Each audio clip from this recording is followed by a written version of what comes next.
Hello guys! Kumusta na po kayo? Welcome back po ulit sa Lutong Pinoy sa Amerika. And for today's video po, tayo naman po ay magluluto ng napakasarap na gulay. Ito po yung ating chop suey. Ito po yung mga kakailanganin nating sangkap para po sa ating chop suey. Meron po tayo ditong bawang, sibuyas, mantika, pamintang durog, patis, oyster sauce, yung ating pong chicken broth na ipang sasabaw natin, celery, meron tayong carrots, green bell pepper, yung ating green beans, broccoli, tapos cauliflower, tapos yung atin pong repolyo, snow peas o yung ating sicharo, tapos yung ating sayote, yung manok na ilalagay po natin, maglalagay din po tayo ng fishball, tapos ito po yung ating atay ng manok, at maglalagay po ako ng cornstarch, pampalapot po sa sauce ng ating chop suey, tapos i-dissolve po natin siya dito sa tubig. Ito po yung cornstarch at ito naman po yung tubig natin. Okay guys, paki-check nyo na lang po sa description below. Ililista ko po lahat naman kailangan nating sangkap. Sa mga bago po dito sa aming channel, mag-subscribe po kayo sa Lutong Pinoy sa Amerika. Thank you so much guys. Umpisahan na po natin. Dito po sa side na to, nagpapakulo po ako ng tubig kasi po pakukuluan muna natin yung atay natin. Hindi po natin siya pwedeng isama basta-basta sa ating chop suey kasi madudurog po siya. So ito pong tubig natin, lagyan po natin yan ng asin. Tapos dahil kumukulo na siya, ilalagay ko na po yung ating atay ng manok. Hayaan muna po natin siyang pakuluan natin dyan. Tapos mamaya ilagay natin sa ating gulay. Okay guys, pwede na itong ating mga atay ng manok. So pwede na natin ilagay sa ating bowl. Kasi yung atay ng manok dito hindi masyadong maganda. Pag binili mo siya, nasa tub siya pero durug-durug na agad siya. Kaya yan lang sila oh. Konti lang naman ang ilalagay natin. Pampalasa lang sa ating chop suey. Okay. Ngayon pwede na tayo mag-gisa. So ngayon guys, nagpainit na tayo ng kawali. Dito natin lulutuin yung ating chop suey. Lagay muna natin yung ating mantika.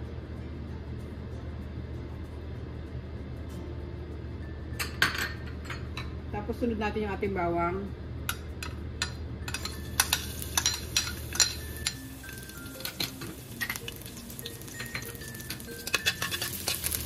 Then yung ating sibuyas.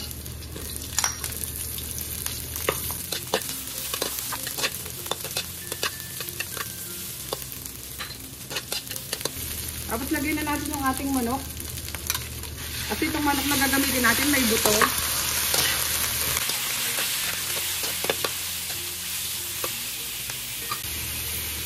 Lagyan na natin siya ng paminta.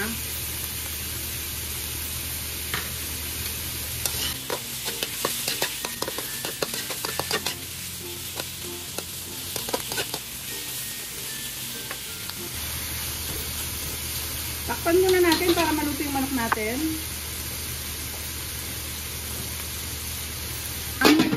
Ngayon pwede na natin siyang buksan.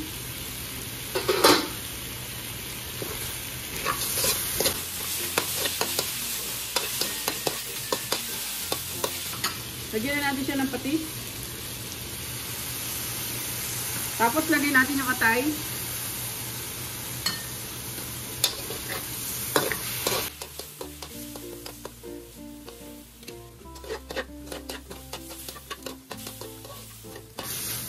Ayan guys, ibubuhos ko yung ating chicken broth para pakuluan natin itong manok kasi may buto itong manok natin dahil ginamit ko kasi yung chicken leg quarter. Yan, para maluto siya na maayos hanggang sa loob. Lagyan na natin itong ating chicken broth. Yan. Check natin mamaya. Tatakpan muna natin tapos tingnan natin kung hindi na dinudugo yung manok natin. Pakukuluan muna natin siya. Okay.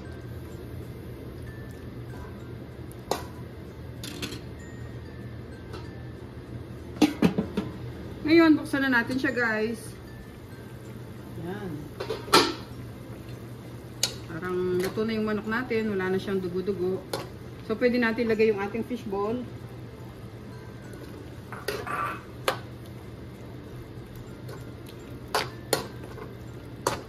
Tapos, susunod na natin yung sayote kasi yun ang matagal na pakuluan. Medyo matigas yung sayote natin kaya ito na unahin natin.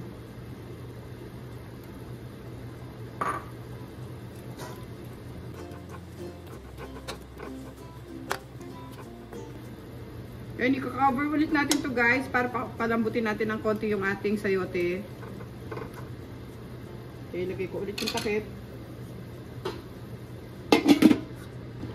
Ngayon guys, pwede na natin i-check yung ating sayote. Kung nagtataka kayo, hindi ko na sinasabi kung ilang minuto natin siya pakukuluan. Kasi depende yan kung gaano kalambot ang gusto nyo. Kasi ako gusto ko half cook lang sa mga gulay namin. So, ito na siya. Ngayon, pwede natin ilagay yung ating green beans. Lagay natin dyan yung green beans natin. Sabay na natin yung carrots. At yung celery.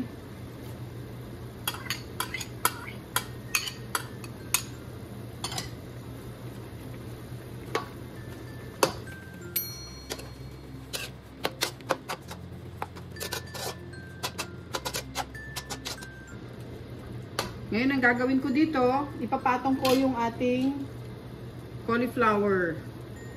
Ayan. Parang lulutuin ko muna siya sa steam bago natin ilagay yung ipapangulay.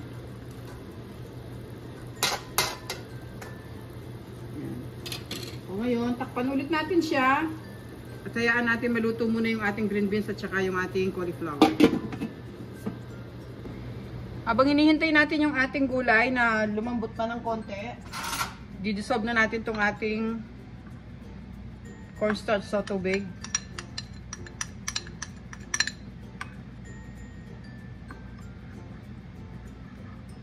Para ibubuhos na lang natin siya mamaya. Okay. Balikan natin yung ating gulay. I-check natin yung gulay natin. Yan na. Tingnan nyo. Yung ating cauliflower, hindi pa siya ganun kaluto. Ngayon siya naman nilalagay natin sa ilalim. Dahil nilalagay pa natin yung ito kasi kahit na hindi masyadong luto, half cook, pwede na yan. Masarap yan. Ito naman madaling maluto, kaya huli natin siya ilalagay. Tsaka yung ating broccoli. Masamahin na natin.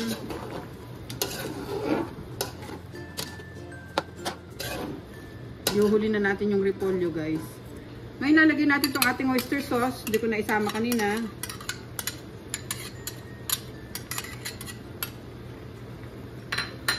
Tapos haluin natin.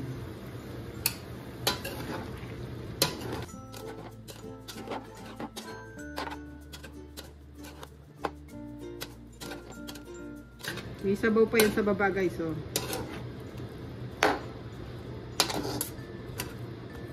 Tapos pwede na natin ipatong yung ating repolyo dito sa taas.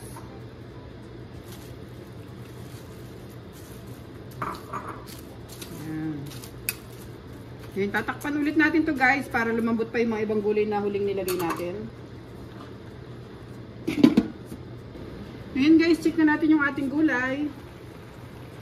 Lagay ko tong ating dinisolve na cornstarch sa tubig. Pero i-mix muna natin para yung repolyo natin mapunta sa baba. Ayan. Okay na okay pa yung gulay natin. Hindi pa siya nalalamog. At hindi natin kailangan siyang palambutin ng palambutin kasi half cook lang ang gusto natin. Ngayon nilalagay ko tong ating dinisolve na cornstarch sa tubig. Ayan, para lumapot yung sauce niya.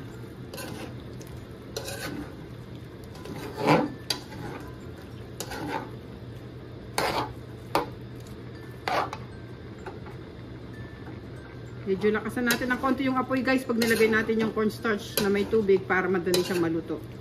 Ayan o. Lumalapot na yung kanyang sauce sa ilalim mo. Diba?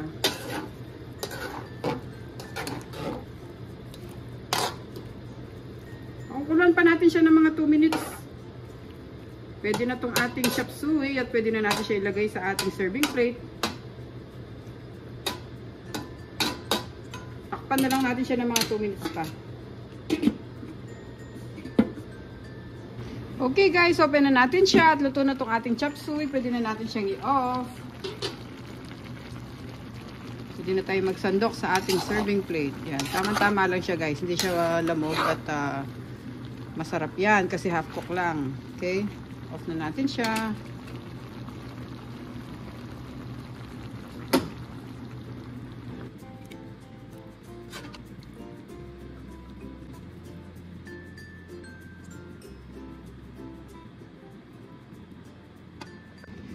Okay guys, ito na po yung ating recipe for today. Ang ating pong napaka-healthy at napakasarap po na chop suey. Sana po nag-enjoy kayo sa recipe natin ngayon at sa ating mga bagong bisita po dito sa Lutong Pinoy sa Amerika. Sana po mag-subscribe kayo. Paki-check nyo rin po yung other videos namin. Thank you so much po for watching. At po tayong lahat. God bless po. Kain na po tayo. Ito na po ang ating masarap na chop suey. Teternuhan po natin siya ng daing na bangus. Salamat po.